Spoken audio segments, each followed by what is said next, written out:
Hello mga pamangkin! Welcome to my YouTube channel! Ayan, bago tayo magsimula, don't forget to subscribe. I-click nyo ang subscribe button at syempre yung notification link para na rin notify kayo kapag meron tayong bagong uploads dito sa ating page o sa ating account. So ngayon, pag-uusapan natin ang isang masakit na bagay na ayoko sanang pag-usapan. Charot. Ayoko sanang pag-usapan pero maraming nagtatanong kasi parang it brings back all the pain.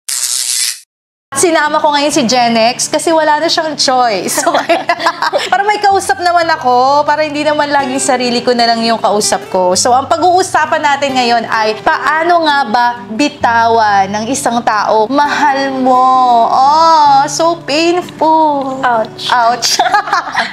Diba? Hindi lang bitawan take note. Hindi mo lang siya bibitawan, pero bibitawan mo yung taong mahal mo. Oh, tuloy pa ba natin? Charot. Siguro tayo, no, kayong mga nanonood, or tayong lahat, di ba? At a certain point of our lives, we have to let go someone, or maybe something that we really love. Hindi lang naman yan mga tao, eh. Minsan mga bagay na mahal mo talaga, pero nahirapan kang i-let go. Ano, may bagay ba na natanggap ka na nahirapan kang i-let go? Oo. Katulad ng? Bigay ng ex ko. Ay, may ex pa din. Meron pa rin. Ako ano ba? Like yung bata ka, di ba? Pag mahal na mahal mo yung isang, halimbawa yung kulambo. Mahal na mahal ko yung kulambo. Ang hirap i-let go ng kulambo, guys. Tsaka yung nakakaiyak. Yung mga damit mo noon na paborito mo. Ay, oo. Di ba? Tapos parang hihingiin minsan kahit bilhin pa nga ayaw mo. Lalo na pag may sentimental value. So actually, yung mga nila-let go natin na mahal natin, hindi lang yan mga tao. May mga bagay, may mga opportunities din. Di ba? Katulad ko, kinuha ko talaga dun sa Batang Quiapo na leading lady. Kahit na mahal ko siya, I have to let go. Kasi I know my priorities. Wow, char. Hindi, joke lang. So, yun nga, may mga bagay, may mga opportunities na nila-let go tayo. At higit sa lahat, ang pinakamasakit talaga ay yung mag-let go ng taong mahal mo. Diba? Aray. Aray na lang. So, meron kami mga steps dito kung paano nga ba bitawan yung mga taong mahal natin. At i-discuss natin yan ngayon with Genex. Yes, para may kausap tayo, guys. So, number one, eto, nilista namin to kanina. Number one is that you need to accept that not all can stay forever. Hindi lang siya acceptance, but you need to accept the fact na hindi lahat ng taong dumadaan sa ating buhay ay nananatili habang buhay. Wow, medyo masakit yun, di ba? Ikaw may ka na ba? Experience ka na ganito? Yung dumaan siya, tapos akala mo siya na? Oo. Yung masaklap doon, hindi mo nasabi yung feelings mo. Pero kailangan mo siyang i-let go. At saklap naman nun. Hindi nyo man lang nalaman na mahal ninyo isa't isa, pero you have to let go na agad. Oo, kasi parang yung tadhana yung nagsasabi, yung situation. Tadhana na yung nagsasabi na hindi na talaga. No. So, number one talaga, para, lagi diba sinasabi nila, acceptance is the very first key. Tama naman yun. Pero ano ba yung mga bagay natin na dapat nating tanggapin? Isa sa mga bagay na dapat nating tanggapin is yung realidad na may mga tao talaga na dadaan lang at hindi talaga tatambay at mananatili habang buhay sa buhay natin. And, ang masaklap doon, Genex, hindi natin alam kung sino-sino sila. Oo. Diba? Minsan feeling mo siya na talaga, tapos hindi pala. Naranasan mo yun? Oo. Yung ma-attach ka masyado sa tao, tapos mapo-fall in love ka. Tapos yun na nga, akala mo siya na kasi, di naman kasi natin alam yung mangyayari in the future, diba? Tama. Wala namang magre-relasyon kasi maghihiwalay agad. Diba? Lahat naman, almost na mga nagjojowa is yung inyong intention is magstay talaga siya long. Pero, ang saklap siguro mga 90% ng mga tao na dumaan sa atin, hindi talaga magstay forever. Except na lang siguro talaga sa mga magulang natin. Tama. Diba? Kaya dapat i-accept natin yung reality na yon. Hindi lang natin i-accept subjectively sa tao na yon, pero i-accept natin na in reality, hindi lang sa'yo, kundi sa buong mundo, maraming mga taong dumadaan sa buhay natin na hindi talaga sila panghabang buhay. Yes. Diba? People come and go. So, dapat tanggapin na natin yun na hindi talaga lahat mananatili sa buhay natin. Tama. So, paano yun? Kapag halimbawa may dumaan sa'yo, isipin mo na agad mawawala na siya.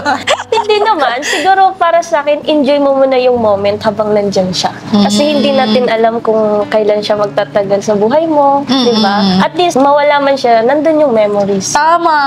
Diba? So, hindi naman ibig sabihin na ina-accept mo na bibihira lang yung mga taong dadaan sa'yo forever. Eh, hindi mo na i-enjoy yung moment with that person. Yes. Kasi nga, the fact na alam mong maraming mga tao ang dadaan lang talaga sa buhay mo, dapat kapag dumaan siya sa'yo, i-enjoy mo talaga siya. At hindi lang siguro i-enjoy, really do your best. Yes, diba? do Kasi ang mahirap niyan, mag-regret tayo na sana binigay ko yung best ko nung kami pa. Yes. Or sana binigay ko yung best ko nung ako pa yung mahal niya. Or ikaw pa yung kasama niya. Diba? Ganon, diba? Sana binigay ko yung best ko nung ako pa lang yung nasa puso niya. Kasi yung hindi mo binigay yung best, kaya nawala. At saka, maliban sa'yo, kapag ginawa mo kasi yung best mo, kapag halimbawa, nag-part ways na kayo, di ba, maaalala ka ng tao na minsan itong taong to, na maaalala ka niya as a good person, naging mabuti ka sa kanya. Etong tao na to ay minsang nagpasaya ng buhay ko. Oo, taon na to, minahal ko, minahal niya ako. Yung ganun. At minsan kayong naging masaya sa isang paraiso. Yes. Wag na natin ito. Charot. So, yun yung number 1, ha? Ito para sa ato. Nag-collaborate kami dito ni Genex. Number 1 is that you need to accept the fact that not all people will stay. There are people who's not meant to stay forever. Okay? Yeah. Number 2 naman is that paano bibitawan yung taong mahal mo is that you need to forgive even if it hurts. Yes. 'Di ba? Siguro yung point na kailangan mong magpatawad kahit na masakit. Kasi minsan, Genex, 'di ba? Nagpapatawad lang tayo ng isang tao kapag hindi na masakit. Oo. Pero dapat marunong tayong magpatawad kahit na masakit. Yes. Kasi hindi ka makakapag-move forward pag hindi ka marunong magpatawad. At yung marami kang baggages sa iyong sarili. Yes. 'Di ba? Lagi kong dinedemonstrate Mabigat. yan na para kang umaakyat ng bundok tapos ang dami mong mga dala-dala na mga bato. Hangga't hindi mo binibitawan yung mga bato na yan, hindi ka makakaakyat sa rurok sa tamang oras. Lagi kang hihilain pababa, nakakapagod. Sobra. Kaya dapat talaga forgive that person. At saka alam mo, Genex, ang pagpapatawad, di naman yan para sa taong pinatawad mo eh. Yes. Ang pagpapatawad is para sa atin na nasaktan. Yes, para sa atin na magpapatawad tayo hindi para sa tao, kundi para sa sarili natin, para meron tayong peace of mind. Tama, 'di ba? Kaya nga sinasabi ko, 'di ba? May mga may nagtatanong sa akin na, Tita Kim, paano ko mapatawarin yung isang tao na hindi humihingi ng tawad? Actually, that's so hard, Yes. 'di ba? Ang hirap kasi sinaktan ka na nga tapos hindi pa humingi ng tawad. At minsan hindi pa ina-admit na nagkamali sila, 'di ba? Yes. Pero kinakailangan mo pa rin siyang patawarin, not for the sake of that person, but para sa iyo na makapag-move forward ka. Napakahirap nung gawin, pero I believe that is very essential to let go someone that you love. Yes. Kasi sobrang mabigat yung unforgiveness. Lagi ka, para yan siyang multo eh. Namumultuhin ka araw-araw. Yeah. Tapos pag nakikita mo minsan yung conversation ninyo, naaalala mo yung pait, naaalala mo yung sakit, mas nadadamdam mo siya kasi hindi ka nagpatawad. Kaya whether you like it or not, or convenient or not, you have to forgive that person. Yes. At saka isipin mo na lang din na kahit na nasaktan ka or sinaktan ka ng tao na yun, deserve niya pa rin patawarin. Kasi sino ba tayo para hindi magpatawad, di ba? Tama. Tayo nga mismo nagkakasala rin. Hindi naman tayo mga perfect mga Yes. human beings, 'di ba? No matter how deep the gravity ng ginawang kasalanan, you need to forgive. I think hindi siya optional, Gine. Hindi optional na magpatawad. Hindi. Kailangan mong magpatawad. 'Di ba? Kawawa ka naman kung halimbawa, I mean may mga bagay talaga na sobrang sakit, I understand. Pero kawawa naman tayo kapag i-carry natin yung unforgiveness in our hearts. Kasi ang lungkot ng buhay, 'di Yes. ba? Oo. Ikaw nakaranas ka na bang makakita ng tao na ang daming unforgiveness? Oo. Parang may galit sa mundo. Parang bawat kilos niya, alam mo yun, mainit yung ulo.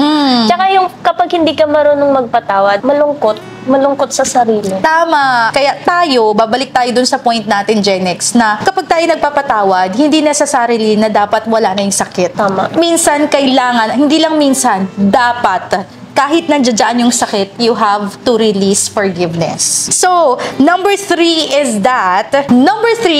is you have to let go of the idea and accept the reality. Ano bang ibig sabihin ng let go of the idea and accept the reality? Pag sinabi nating idea, Jean, yung parang, yung feeling mo magkakatuluyan pa kayo. Yung mga fantasies mo. Oo. Yung nag-hold back ka pa. Yes, oo. Yung parang dreams mo. Diba parang feeling mo ikakasal pa kayo, feeling mo magkakapamilya pa kayo, yung gusto mo siya pa rin yung makasama mo, ang dami mong ideas in your mind na hindi mo ma-let go. Na-let go mo na yung tao, pero yung idea of having this person in my life, hindi mo pa rin siya nile-let go. Yes. So what I mean by letting go of the idea is sa isip mo, kailangan i-let go mo rin yung mga iniisip mo na magkasama kayo. And you have to face the reality. And the reality is, wala na siya. So paano ka makakakita ng future sa isang tao na wala na nga ngayon sa present? Tama. Diba? Oo.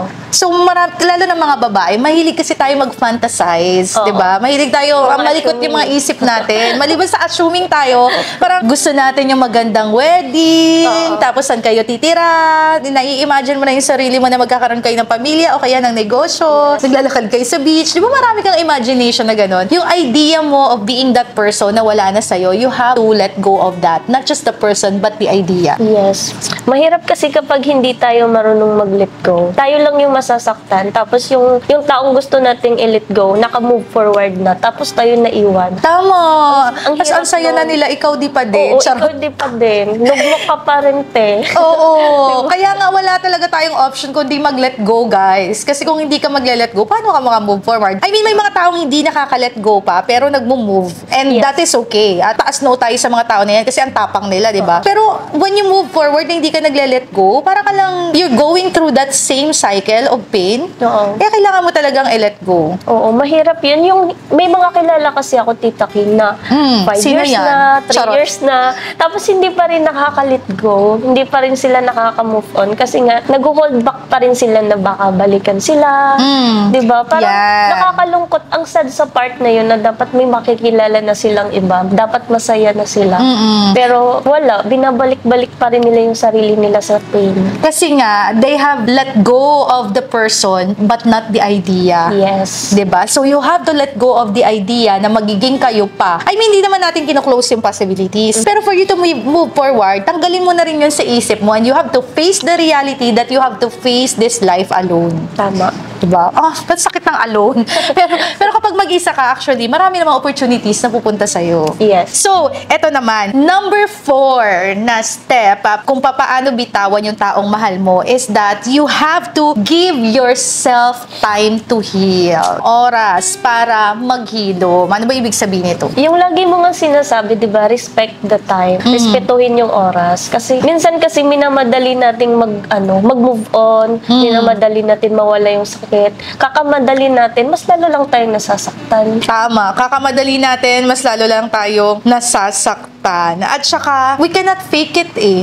'Di ba? Ang sugat nga, hindi mo mamadali, 'di ba? Yes. Parang wala pa akong nakitang operation, anything, or sugat sa 32 years ko dito sa mundo na kapag nasugatan ka, bukas wala na. Wala. Even yung mga smallest na mga scratches sa ating mga body, it really takes time to heal. How much more yung puso? Tama. Lagi kong sinasabi, ang puso kasi wala siyang medicine. Hindi ka makakabili sa kahit saan o kahit anong agimat na kinabukasan, hindi mo nararamdam yung sakit na nag-break kayo o nawala siya o sinaktan ka. 'Di ba? So, kailangan mo talagang i-allow yung oras na maghilom sa'yo. Yes. 'Di ba? Ang daming factors na pwedeng maghilom sa'yo, pero ako naniniwala talaga ako sa time. Time Yes, and space. Yun yung mga bagay na hindi mo pwedeng madaliin, pero yun din yung makakapagbigay sa'yo ng authentic healing. Yes. Kasi minsan feeling mo healed ka na. Kasi hindi mo na siya naisip o kaya naman feeling mo masaya ka na. Pero bang, kapag isang beses biglang mag-isa ka na lang, parang biglang nagdo-down sa'yo na parang bakit ang sakit? Oo, Kasi tama minadali mo eh. Hindi mo nirespeto yung oras. Kaya nga, Jean, di ba, parang ang awkward kapag galing ka sa isang relationship, tapos next week, meron na agad. Yes. Parang hindi ka talaga nagmahal. Oo, parang ang pangit tignan. Kasi di ba yung sugat, kapag nilagyan mo ng band-aid, hindi naman talaga siya gumagaling agad. So, parang pag mag-jump into another relationship ka, parang ano yun? Oo, parang hindi ka nasaktan. Oo, tapos sasabihin mo, nasaktan ka, tapos mababalitaan ng iba, nasa bagong relasyon ka na naman. Oo, hindi ko yun masyadong maintindihan. Diba? Hindi ko yun masyadong maintindihan. Di ko maintindihan kasi mahirap mag-jump into another relationship that you're still broken. Pero sometimes kasi, dahil broken nga sila, kailangan nila ng kasama. Pero hindi tamang healing yun. Yes. Kasi nasasaktan ka pa rin eh. Kumbaga, may sugat ka, pero hindi mo nilagyan ng tamang gamot. Yes. So, ang mangyayari, mai-infect lang yung sugat mo na yan hanggang sa lumaki, makasakit ka na naman ng ibang tao. Pinasa mo lang yung sakit sa iba. Tama. Pinasa mo lang, pinalala mo lang yung sakit mo. Mas maganda na you take time to heal. Huwag ka magmadali, di ba? Yes. Na parang wala nang mai-inlove sa'yo, mapag-iiwanan ka na. No. I believe na may mga taong tinadhana para sa atin. Tama. Sa bilyon na tao sa isang mundo, merong nag-iisa para sa'yo. Wow, paray mo dyan. Kanta yan. Okay, so yan na. So, learn to heal with time, di ba? So, i-embrace nyo yung oras and space na meron kayo. Okay? Tama. And then, number 5 is you have to learn to love from a distance. From a distance, Yeah. di ba? Kailangan mong magmahal from a distance. Gosh, ang hirap nun. At ang sakit din. Ang sakit nun. Paano magmahal nang hindi mo siya nakakasama? Hindi mo Ang siya- hirap, di ba? Ang hirap. Tanggalin na kaya natin to. Hindi, pero kailangan nating matutunan. Kaya nga learn eh. Kailangan mo matutunan na magmahal sa isang tao na hindi mo na kailangang makasama. Yes. At saka, yung sinasabi mong yan, Tita Kim, minsan yan din yung pinakamasarap sa feeling. Talaga? Oo. Bakit?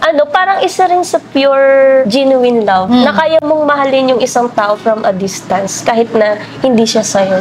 Kahit na malayo siya, or hindi kayo pwede, pero mahal mo siya. Alam mo, yan na talaga yung masasabi kong rurok ng pagmamahal. Yes. Yan na yung rurok ng pagmamahal kapag mahal mo na yung isang tao na hindi ka na humihingi ng kahit na anong kapalit. Yes. Yung masaya ka pa rin talaga sa kanya kahit na nasa piling na siya ng iba. Yun na yung rurok ng pagmamahal. At saka hindi yung selfish.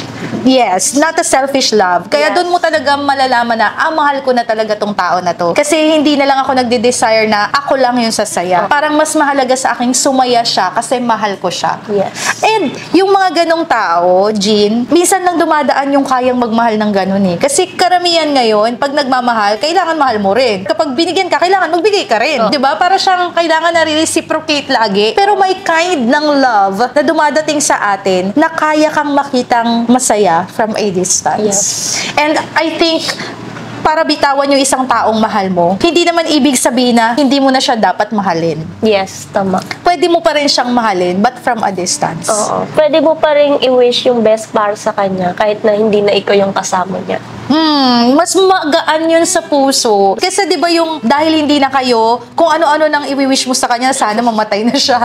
Sana kung anong mangyari sa kanya, 'di ba? Mabigat yun sa puso. Oo. Pero mas maganda na we still love the person from a distance, wishing or praying for that person all the best. Yes. 'Di ba? Doon mo malalaman na talaga, ay mahal ko talaga Kasi to. mahal mo yun eh. Ayaw mo siyang mapahama. Tama, 'di ba? Iiyak ka rin naman talaga kapag nasagasaan siya. Oo. 'Di ba? So kaya kinakailangan mahalin mo na talaga siya ng bonggang-bongga. So yon. Number 6 naman, ito medyo mahaba-haba. Sabi dito, do your best to be happy even if you're no longer part of their happiness. Gawin mo daw yung makakaya mo para maging masaya kahit hindi ka na part ng happiness na yon, Oo. 'di ba? Ang sakit nun. Sakit. Paano mo gagawing masaya yung sarili mo hindi mo na nga kasama yung taong nagpapasaya sa'yo? Oh, tapos makikita mo yung taong yun, masaya sa iba, tapos gusto mo maging masaya ka pa rin para sa kanila. At ang mas masakit pa nun, binigay mo ang lahat para maging masaya siya, pero nung masaya na siya, kapiling niya na yung iba. Oo. May hugot ka pa ba? Diba? Totoo yan. But we also must do our best to be happy. First and foremost. Hindi naman pwede na nag-let go ka ng isang taong mahal mo, siya na lang lagi ang masaya. You also need to think of yourself and do your best to make yourself happy. Kahit na meron ng kinasisiyahang iba yung taong mahal mo. Tama. Diba? Ikaw pa, paano mo ginawang masaya yung sarili mo nung kinakailangan mo mag-let go ng taong mahal mo? Syempre, balik tayo dun sa umpisa. In-accept ko. Tapos, syempre, ni-wish ko na kung ano man yung best para sa kanya. doon na lang din ako masaya. Kasi hindi naman natin pwedeng ipilit, di ba? So, syempre, kung ano yung mga nangyayari sa buhay niya, magiging masaya na lang din ako para sa kanya. Hindi dahil masaya na lang ako as, fake. Hindi, genuine yun. Ipapaubaya kita. Pero, i-wish ko pa rin na sana maging masaya ka. And by making that person happy, you are also happy. Yes. Yan yung totoong pagmamahal talaga, di ba? Ako may part sa akin na ginawa kong masayang yung sarili ko habang nagle-let go ng isang taong mahal ko by doing the things that I love. Yes. And minsan, halimbawa, you love to travel, do it. You love to sing, do it. You love to go out with your friends, do it. Yes. Kung ano yung mga makakapagpasaya sa'yo. Minsan nga, gusto mong bumili ng bag para maging masaya ka, bumili ka ng bag basta may pambili ka, di ba? Yes. Gusto mong manood ng sine, manood ka ng sine. Kung ano yung magpapasaya sa'yo, you really have to make an effort to make yourself happy. Kasi kung hindi, sino magpapasaya sa'yo? Wala. Sarili mo lang eh. Oo, di ba? Ay, wala na nga yung taong nagpapasaya sa'yo. That's the point, di ba? Kaya nga, do your best to make yourself happy. Gawin mo lahat ng makakaya mo para maging masaya yung sarili mo. To the point na parang pinipilit mo siya, pero actually, that's your way of helping yourself. Kasi tayo as individuals, there are things that makes us happy. Minsan yung mga favorite food natin, pag kinain natin, di ba, nagiging masaya tayo. So, pagbigyan mo yung sarili mo na maging masaya so that maramdaman din ng sarili mo yung pagmamahal at saya na deserve niya. Yes. Sa akin yung isa sa nakatulong na ginawa kong makakapagpasaya sa akin, yung travel. Pag nagta-travel tayo, hindi ko siya naiisip. Parang nadidistract ako. Oo, kasi parang bago lahat. Oo, bago diba? lahat. Wala, yung places bago sa akin, hindi ko siya naiisip. Pero ayaw na ayaw ko kapag mag-isa na ako. Yan. Kasi doon bumabalik lahat. So, travel with friends. Oo, kaya gusto ko kapag nag-move on ako, may kasama ako. Ganun. Pero sige. minsan okay din naman talagang mag-isa. Kasi marireflect mo yung mga bagay-bagay. Kasi at the end naman, sarili lang talaga natin yung hahatak sa atin, di ba? Tama. Kaya kailangan mo tulungan yung sarili mo, girl or boy. Hindi pwedeng iasa mo sa iba yung pag-move on mo Yes. o yung pag-heal mo. You really have to make an effort for yourself. Yes. Yan. So, number 7 is parang kakonect nung number 6. You have to learn to be happy by yourself. Ibig sabihin nito is matuto tayong maging masaya na tayo lang mag-isa. Kaya nga, iisipin mo, ano bang mga nakakapagpasaya sa akin pag mag-isa lang ako? Alam mo ako, ang pinagpapasaya sa akin na pag mag-isa lang ako, panonood ko ng films, ng pelikula. Masaya ako, nanonood ako ng mga pelikula o kaya ng mga series. So, kung kasya naman siya sa budget mo at sa oras mo, why not do it? Kasi you have to make yourself happy, make an effort nang mag-isa ka lang. Kasi nga, ako naniniwala talaga, Jean, na kapag hindi mo kayang maging masaya alone, you cannot also be happy being with someone. Yes. 'Di ba? Kung hindi mo kayang maging masaya na single ka, hindi ka rin magiging masaya na married ka. Tama. 'Di ba? Kasi parang mabubore ka lang. Kasi yun na nga yung sinasabi na hindi mo pwedeng ibigay yung wala ka. Tama. 'Di ba? You cannot give what you don't have, yung lagi mong sinasabi, Tita Ken. At kailangan kumpleto ka Oo, muna. dapat kumpleto ka muna. Para yung meron sa sarili mo, kapag may partner ka na ulit, magpo-flow na lang yun. Yes, overflow of joy, happiness, Yes. prosperity. Kasi complete ka na eh, fulfilled ka na eh. Hindi ibig sabihin na dapat napakayaman mo, dapat napakagwapo mo, dapat perfect ka. No, there is a point in our lives when we already feel complete. Yes. And that is the time that I think we are ready for a relationship. Yes. Diba? So, same as, kapag halimbawang nag-let go ka ng taong mahal mo, kinakailangan matutunan mo ring bigyang saya yung sarili mo nang mag-isa ka lang. Kasi it will also give you strength. Papalakasin ka nun eh. Oo, tama. Diba? Kasi alam mo, yung mga kaibigan, malaking tulong sila. Pero hindi sa lahat ng panahon nandiyan sila. At the end of the day, matutulog ka, gigising ka, ang kasama mo pa rin sarili mo. Yes, So, you walang have to iba. make yourself strong and you have to do your best to make yourself happy by yourself. Tama. Yon. Ito na nga. So, number 8 is you have to create distractions and new goals. Tama naman talaga to, di ba? Dati kasi, Jean, nung kasama po yung taong mahal mo, syempre lahat ng goals mo nakatuon doon sa kasama mo yung mahal mo. Pero ngayon, that you have to let go that person that you love, you have to create new goals and new dreams Yes. na para sa sarili mo. Yes. At hindi nakasama yung tao na yon. And by that, you also have to do some distractions for yourself. Yes. 'Di ba? Ikaw, ano naging distraction distraction mo? Ako, yung distractions ko, badminton. Diba? Kaya gumaling ka ng gumaling sa badminton, gano'n. Hindi naman. Tapos yun, syempre yung work. Tsaka, yun, gumawa ako ng new goals ko. Tsaka, kasama pa rin yung old goals, pero hindi na siya kasama. Yan na yung sinasabi na kasi alam ko ganun din siya. Gagawin niya pa rin yung goals niya nung kasama niya ako, pero hindi na rin niya ako yung kasama niya. Parang with a new person na. Ganon. Parang tuloy-tuloy pa rin yung goals, pero wala ka na sa picture. Parang tuloy-tuloy pa rin ako, kasama man kita o hindi. Yung ganon. Siyempre para sa sarili ko na yun. Oo. Ako naalala ko na nag-break kami ni Jaren, yung kinakailangan kong bitawan yung taong mahal ko. Isa sa mga naging distraction ko, magpaganda. Ay, magpaganda. Oo, parang workout ako ng workouts. Feeling ko kailangan nga namin mag-break ngayon eh. Para makapag-workout naman ako ulit. Parang grabe talaga yung enthusiasm ko mag-workout. Tapos grabe yung halos nagpapagupit ako buwan-buwan. Tapos grabe yung self-care ko. Doon ko din-distract yung sarili ko. Bili ako ng bili ng mga bagong damit. Hindi ko alam, but something inside me, napapasaya ako noon at nakakalimutan ko yung sakit of letting go a person you love. You have to be distracted eh. Kasi kung nakatulala ka lang, di ba? Tapos naghihintay ka lang ng kung anong mangyayari sa'yo, talagang may isip mo talaga. Di ba, may isip mo yung mga past ninyo, lalo na kung hindi ka umalis sa kwarto mo, tapos doon din kayo lagi nag-uusap dati, maalala mo siya. So, you have to create distractions. Minsan, kinakailangan mong mag-involve sa sports, di ba? Minsan, kailangan mo kahit mag-window shopping. Yan, gano'n. Go out with your friends. Kapag niyaya ka nila, wag kang kukulong, di ba?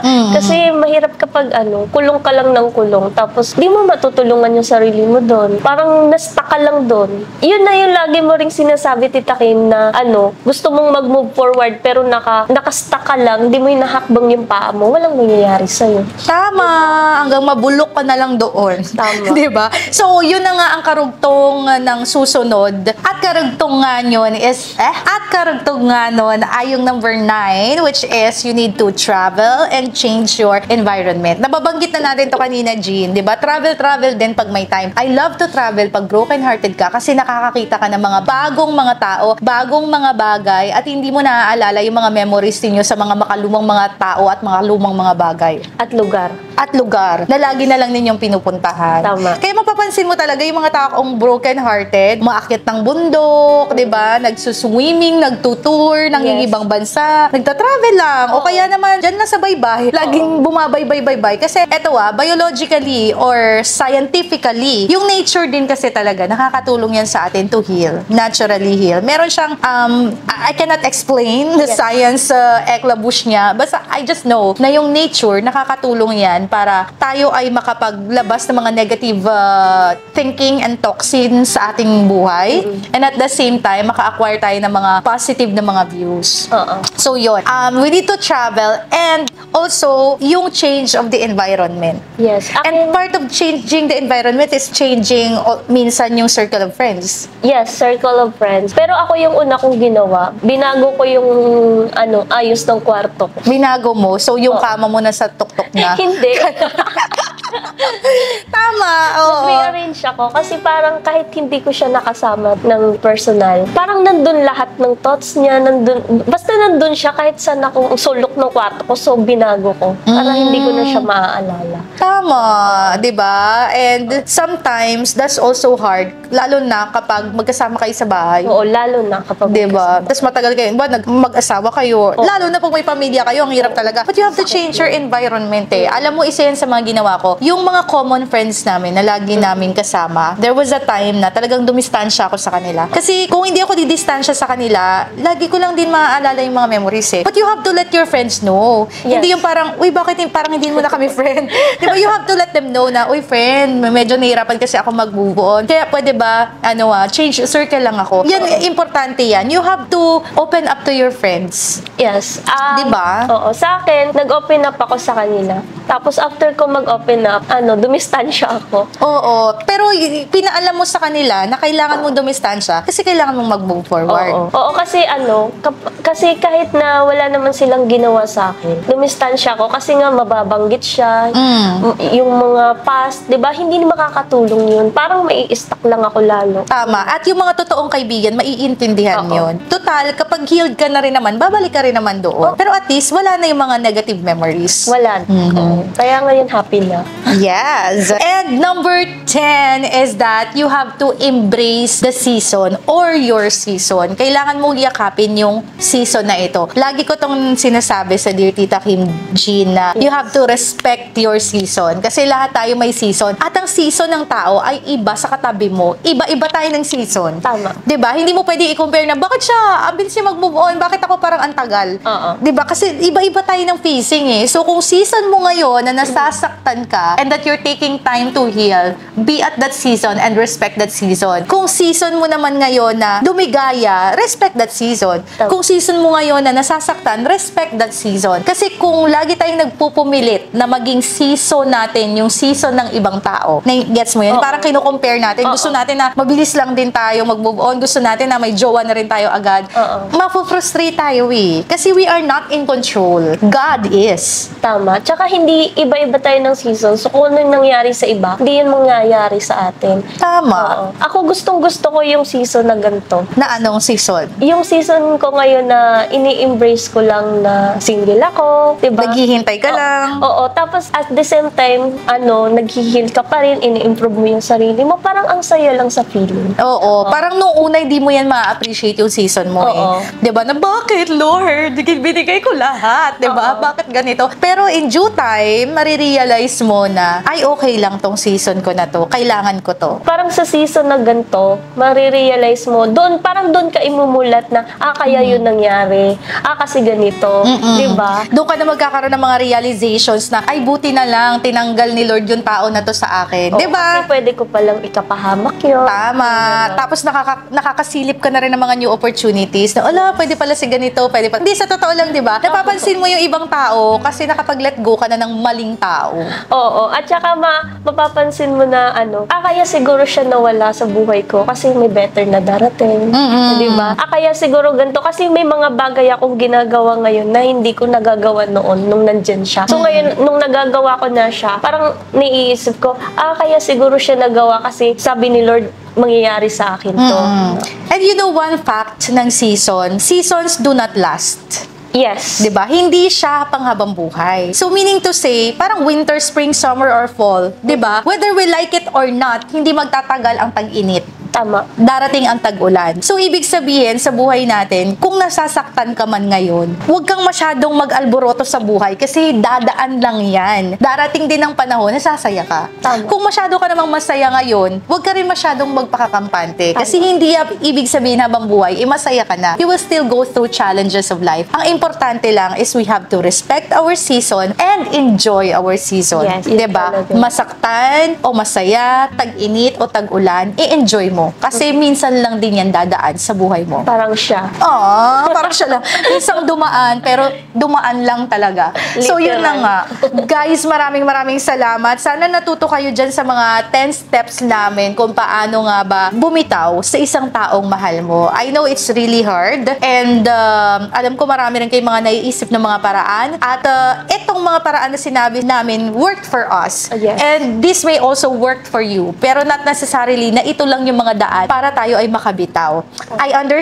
We understand that it's hard to let go. But there are a lot of times in our lives that we have to let go of the people that we love because that's the right thing to do for us to move forward and fulfill our greater purpose in life. Yes. Yeah. So, thank you so much, guys. Maraming salamat. At next video ulit tayo. Abangan nyo lang ang mga uploads ko dito. Maraming salamat sa inyo mga pamangkim. At thank you so much, Genex. Thank you rin, sa Tita nanahila Kim. ako for today's video. Thank you and bye! Bye!